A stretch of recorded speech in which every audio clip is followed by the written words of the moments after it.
छत्रपती शिवाजी महाराजांचा अपमान करणाऱ्या प्रशांत कोरटकरची 3 दिवसांची पोलीस कोठडी आज संपतीये।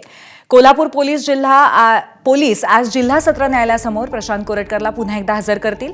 यावेळी कोर्टाबाहेर पोलिसांचा मोठा बंदोबस्त असणार आहे। कोरटकरला पहिल्यांदाच कोर्टासमोर हजर करताना शिवप्रेमींनी मोठी गर्दी केली होती आणि कोरटकरला कोल्हापुरी पायताणांचा हिसका दाखवण्याचा प्रयत्नही दोनदा झाला होता। त्यामुळे आज पुन्हा असा प्रकार घडण्याची शक्यता आहे आणि हे लक्षात घेऊनच पोलीस आणखीन खबरदारी घेणार आहेत। सकाळच्या सत्रातच त्याला कोर्टात हजर केलं जाईल। इतिहास संशोधक इंद्रजित सावंतांना धमकीचा फोन केल्याची कबुली कोरटकरने पोलीस तपासात दिल्याची माहिती आहे। हैदराबाद मार्गे चेन्नईला पळून जाणार होतो अशीही त्यांनी कबुली दिली आहे। तसंच 2 गाड्या वापरल्या, काही नातेवाईक आणि मित्रांची मदत घेतली अशीही कबुली त्यांनी दिली आहे। तपासादरम्यान ज्यांची नावं घेतली त्यांच्या चौकशीसाठी कोल्हापूर पोलीस रवाना झाल्याचं कळतंय।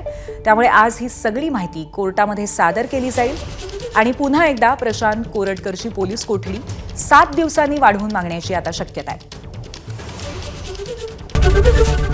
एबीपी माझा, उघडा डोळे बघा नीट।